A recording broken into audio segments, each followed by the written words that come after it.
Hope you are well out there, and yes, you may have noticed I'm limping. Got a bit of a dicky knee at the moment, so I'm just waiting to have some remedial work done on that. This video, sorry about the noise, I am going to have a go at making a paperweight. And oh, by the way, if you're in the Northern Hemisphere, I've been watching the news about all the bad weather you've been copping up there and the really hot summer. Guess what? It's only spring here and it's stinking hot out there, and that sun is so intense. I suspect we're going to have a similar summer down here in the Southern Hemisphere as well.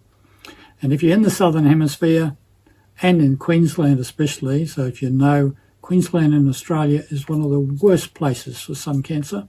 So put on that sunscreen and wear a hat. Anyway, something more positive. This paperweight is using a found mould. I'm going to have a go at it. The only paperweights I've really made in the past were from failed projects. This one's going to be a bit more intentional. It's not exactly a paperweight mould. It should be deeper to make the piece heavier, but I think it'll work. We'll get something out of it. So hang around and let's get into it. So this is the found mould I'm going to use. It's something that I picked up at a second-hand store, or I should say an op shop. You never noticed that before, but it's actually made in Italy. I have no idea what it was intended for. It's quite thick and heavy, but it's got this really interesting pattern in here. And it's got a bit of depth to it. So I'm going to use that to try and make a paperweight. Get it right. And I haven't fully prepared this, but I have sandblasted all of this to take off all the glazing. So what I'm going to do is I'm just going to load it up with glass, we'll fuse it, and I will spray it with boron nitride beforehand. We'll fuse it and we'll see how it goes. I don't know how much glass I'm going to need for this, so it's going to be a bit of trial and error. The glass I'm going to use is turquoise, which is 0116. The French vanilla, which is 0137. I'm also going to use some clear. And I may even throw in a little bit of steel blue. Now, I'm not sure, you're probably aware that steel blue can give you a sort of like a metallic finish. I'm hoping that I'll get that, but I've actually got my doubts because it's going to be face down in here. But we'll try it and we'll see what happens. I'm hoping to get something like a rock sort of effect, not turquoise, but just some sort of a rock with a bit of veining in it and reaction, because the spring green, the vanilla will react with the turquoise. Don't forget, all this glass is bullseye COE 90 glass.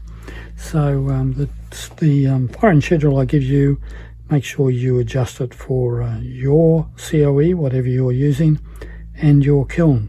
Stay safe, make sure you wear a mask when necessary, and safety glasses. As far as equipment is concerned, really I'm not going to use any special equipment on this other than this mould that I've got here, which is a bit special in itself. And please, to help me out, if you like the video at the end, give me a thumbs up.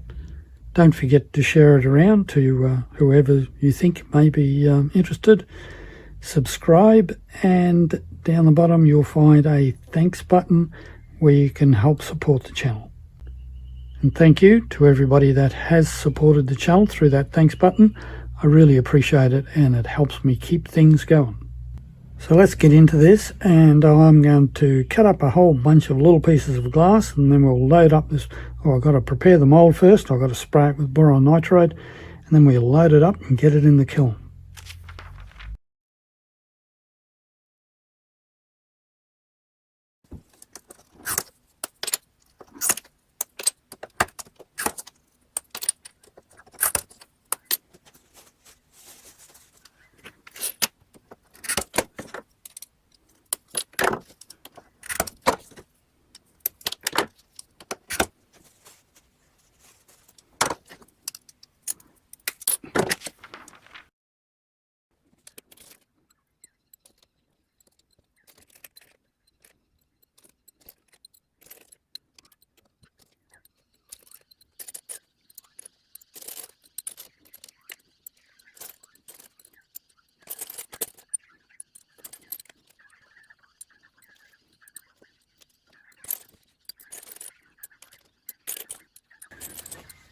Well, that's it. We'll see how that goes, see how my mix goes.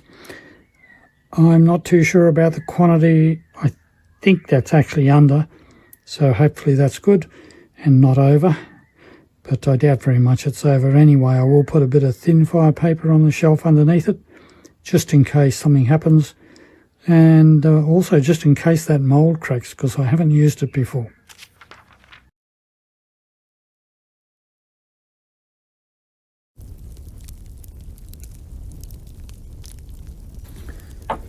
Okay, let's have a look at this thing. It's worked. It hasn't been enough glass because it's only gone to that first contour there. A little bit more glass and it would have filled the whole thing out. Made it thicker and a bit more like a paperweight, I think. So probably at least half as much again, I would say. And it would have worked and worked quite well. The colour's fine. Don't like this dark blue. Sorry I put that in. Hasn't worked the way I thought it might have. But I wasn't, I didn't pay a lot of attention to what I was doing. This was just to sort of give this thing a go, try it out. It's shiny on the back. We got a couple of clear places here that sort of give it a bit of depth. How you would use it as a paperweight, probably like that. Or, if you're different, you could use it like that. I'd probably do that. Use it that way. It's easy to pick up. How heavy it is as far as keeping papers in place under any conditions, probably not heavy enough. But maybe if it had the extra glass, it would be better. Anyway, it has worked. Reasonably happy with that. And I can see how I could make some interesting paperweights, even just using this mould. But I think maybe I might try and make a mould myself. I do have the ability to 3D print a shape. So I'm thinking about maybe 3D printing a shape and from that making a plaster cast and a mould and casting something else. But don't hold out for that in the immediate future. It'll happen eventually.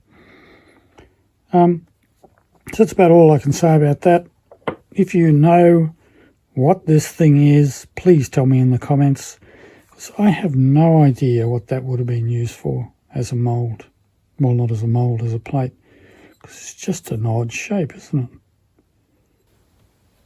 Well, I don't know whether you would class it as beautiful in any way at all. It really is a curiosity piece. And I think that's what would happen if somebody's seen something like that sitting on your desk, holding some papers down. They'd probably take a second look at it and want to have a closer look and maybe ask a few questions about it. So you could do that in all sorts of colours and patterns and that. But yeah, I wouldn't call it beautiful by any stretch. If you've got any comments, please make sure you put them in the comment section. Any questions at all, put them in there and I'll try very hard to answer them. And in the future, I'm going to keep my eye open for a little dish about that big, domed, that I can use as a traditional mould for a paperweight. And I'm also going to look into that 3D printing a design and then making a plaster cast out of that and casting some glass that way. So, a couple of things to look forward to in the future. I know, I'm always saying things and time just gets by and I never get them done, but I'll get there eventually. Anyway, if you want to watch a couple more videos right now, you'll find them in the usual place up there. You'll find the subscribe button right there. And until the next time, I'll say bye for now.